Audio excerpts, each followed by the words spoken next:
Ashama akkam jirtu kabajamtoota hordoftoota maatii nageenyaa kabajniif jaalalli keenya lakkeen tabbeen qaxxaamuree bakkuma jirtan maratti sinaa ga'u jechaa oduu kan isinitti himu marsabaati. Itoophiyaan barri 2013 dhiigaan faalamee qilee seenuuf afaan irra geesse. Itoophiyaan kan faallaa addunyaa deemtu barri 2013 dhiiga hayyuu qeerroo daa'imaa fi dubartiin faalamee dhiiga dibattee qilee seentee jirti. Kana irraa dubbataa jirru barri 2013 bara Itoophiyaan maqaa badhaadhina jedhu moggaafattullee garuu faallaa kanaa uummanni maqaa badhaadhina jedhu kanallee jibbee dubbachullee qaanfatee jira. Abiy Ahmed Ali kan aangoof jecha ekeraa warra Habashaa kanaan biyyaan bulcha jedhee ka'e uummanni biyyattii harkatti qabee jennaan kaan fitee kaan hidhee kaan biyyaa baasee jira. Walumaa galatti barri 2013 Itoophiyaan ittiin of waamtu sobduu bara dhufaa darbaa lammiilee biyyattii biyyaa baasuu ajjeesuu saamuu lola kanaan uummata ishee akka qoraanitti itti fayyadamuu tahe. Addatti barri 2013 kun lammiilee Itoophiyaa biyyoota Arabaa keessatti hidhaa yeroo oowwaa rakkifamaa yeroo qorraa rakkifamaa jiru. Murni biyyaan bulchaa jira ofiin jedhu lammiilee isaa mana hidhaa keessatti har'aan galcha boruun galcha osoo jettuu barri 2013 qilee seentee jirti. Seenaan Itoophiyaa siyaa yaadatu jennaan. Barri 2014 kan ilmaan hiyyeeyyii kan dhukkubsataa kan baqataa dirreen siyaasaa hundi itti dhiphatee ilmaan biyyattii kumaatamaan biyya garaagaraa keessatti miidhamaa jiru kana namni miliyoonaan qe'ee ofii irraa buqqa'ee beelaan weeraramaa jirutti seenee jira. Warri liiqii hannaan dhiiga cubbuun badee karaa gubbatti bahee simannaan anaa dhufu jechaanii jiru. Badhaasa hanga masaraa Minilik keessatti wal badhaasuun dhiichisuu fi kan kana fakkaatan simataa jiru. Waba ofii TDF soqlatee waraana biyyattii wacee waccisiisaa haqaaqee luka qabee biyyee kee harkisee guyyaa guyyaan injifannoo galmeessaa jira. Gama kaaniin dirqiin uummata gara dirree waraanaa oofaa jiru. Kaanis ani ulfa, kaanis ani yatiima, kaanis ani manguddoo osoo hin jedhin waccisiisanii oofaa jiru. Kana irraa dubbataa jirru simannaa bara 2014tti kan waraanan qabame ani bade jedhee kaan mana hidhaa keessatti rakkatee yaalammiina dhaqqabaa jedha. Kaan beelawee waan beela bahu gaafataa jira. Addunyaan sa'aa 24 akka biltiginnaan hojjette waccisiisaa jirti. Warri bara 2014 kan Itoophiyaan ittiin sobdu rakkoo kana kee dhufee qubatee jira. Waan itti aanu arguuf teenya.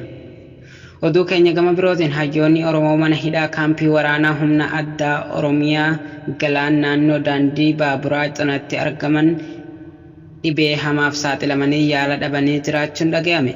Akka maddeen amanamoon sagalee qeerroo bilisummaa Oromootti himanitti mana hidhaa kaampii waraanichaa keessaa hidhamtoonni siyaasaa hedduun kaampichatti kan reebaman miidhaa hamaan irraan gahaa jiru yoo ta'an yeroo ammaa kanatti ilmaan Oromoo reebichi hamaan irratti raawwatamee dhukkubsatanii yaala dorkamanii dararamaa jiraachuu poolisootni quuqama qaban saaxilanii jiru. Maqaan hidhamtoota ilmaan Oromoo mooraa waraanaa kaampii galaan daandii baaburaa cinatti argamu keessatti dararamaa jiranii Jaal Abdii Raggaasaa hoogganaa olaanaa ABO, Jaal Muhammad Saadiq, Jaal Firoomsaa Baqqalaa, Jaal Araarsoo Raggaasaa, Jaal Muhammad Nuur Abdallah, Jaal Khaliifaa Muhammad, Jaal Laatii Zakariyaas, Jaal Daani'eel Kabbadaa, Jaal Abdii Shallamaa, Jaal Ibsaa Muhammad, Jaal Kuusaa Gonfaa, Jaal Bulaa Qixxeessaa, Jaal Saamu'eel Darajjee, Jaal Abdul Baasitii fi Jaal Haafis kan jedhaman yoo ta'uun beekamee jira. Ilmaan Oromoo kaampii waraanaa kanatti hidhamanii jiran kana mana murtii hin qabnee fi maatiin wal hin qunnamne yoo ta'an huccuu guyyaa qabamaniin hanga baatii 6 kanneen hidhamanii dararamaa jiran ta'uun beekamee jira. Oduu keenya gama birootiin waraanni bilisummaa Oromoo godina Horroo Guduruu aanaa deegaa jaartee seenaa jiraachuu fi dhukkaasa hamaan jiraachuu maddeen nuuf gabaasan. Godina Horroo Guduruu Wallaggaa Oonaa Jardaagaa jaardetti lola hamaa yookaan sanyii duguuggaa humni PP uummata Oromoo irratti labse ittisuuf waraanni bilisummaa Oromoo birmannaa hatattamaa uummata isaaf gochuun uummata irraa murna shiftaa PP Abiyyiin bobbaafaman irratti lolabanee uummata irraa qolachaa jiraachuun beekame. yeroo ammaa kana lolli hamaan naannichatti gaggeeffamaa akka jiru yoo ta'u waraanni bilisummaa Oromoo murnoota diinaa hedduus qolachaa jiraachuu fi magaalaa sana to'annaa isaa jala oolchuu marsee jiraachuun beekamee jira. Guyyaa kaleessaa magaalaa guddoo godina Horroo Guduruu kan taate magaalaa Shaambutti tarkaanfii fudhateen ajajaa 100 fi ajajaa 51 yeroo booji'u humnoota diinaa hedduu madoon adabuun beekameera. Akkasumas meeshaa waraanaa hedduus booji'ee oduu maddeen alaa irraa arganneen Ameerikaan ajjechaa tibbana naannoo Amaaraatti lammiilee nagaa irratti raawwate dabalatee haleellaa Itoophiyaatti lammiilee nagaa irra gahuun yaadda'uu ibsite.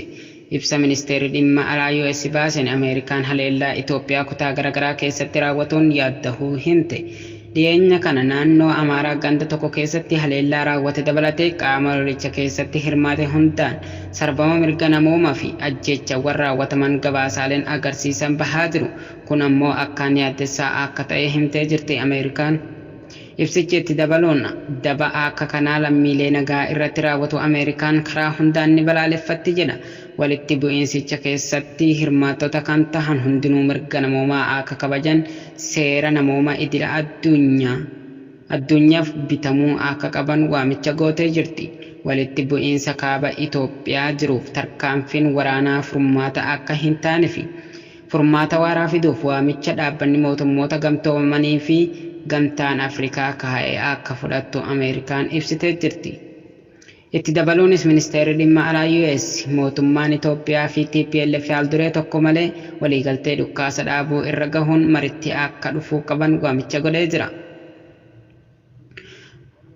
MSF hojii naannolee garaagaraa keessatti hojjetu addaan kutuu beeksise. Dhaabbanni meedisinii San Frontiers yookaan MSF dorgaa irra kaa'amerraa kan ka'e kutaalee Itoophiyaa garaagaraa keessatti hojiiwwan hojjetu adda kutuu beeksise.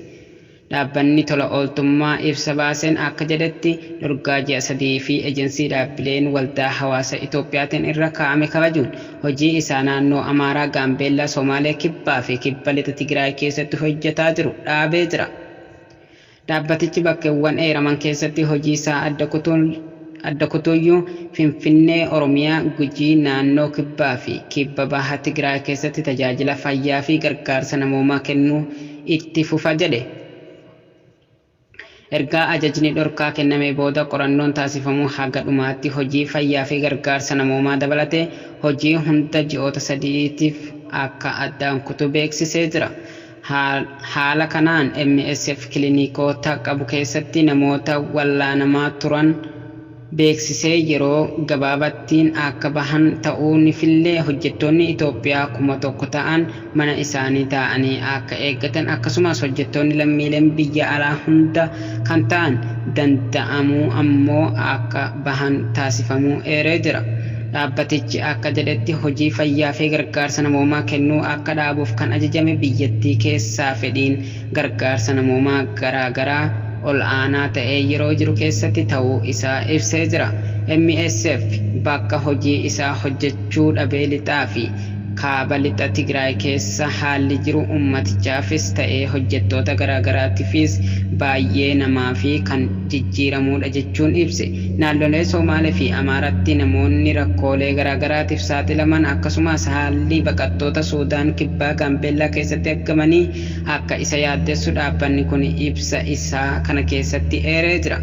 MSF'n dhimma hojjettoota isaa ji'a 3 dura Tigraay keessatti ajjeefamanii haga ammaa qaamni itti gaafatama fudhatee fi wanti ifa ta'e akka hin jirree fi qaamoleen ilaallatu waliin qorannoo gaggeeffamaa jiru itti fufee hordofaa jiraachuus ibsee jira. Dhaabbatichi ajjeefamuu hojjettoota isaa hordofee naannoo Tigraay keessatti hojiiwwan godinaalee giddu galeessa fi baha keessatti hojjetaa ture addaan kutuun isaa ni yaadatama. MSF Itoophiyaa keessatti waggoota 37 mootummaa Itoophiyaa fi bulchiinsota naannolee waliin ta'uudhaan namoota miliyoonaan lakkaa'aman karaa walaba ta'ee fi namummaa qabuun deeggarsa fayyaa kennaa turuu isaa eeree jira.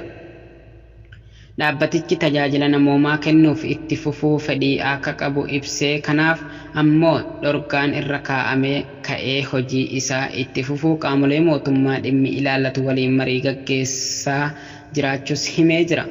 Ejensiin dhaabbileen waldaa hawaasa Itoophiyaa biyyattii keessa hojjetaa kan jiran dhaabbileen gargaarsa 3 dhorkuun isaanii yaadatama.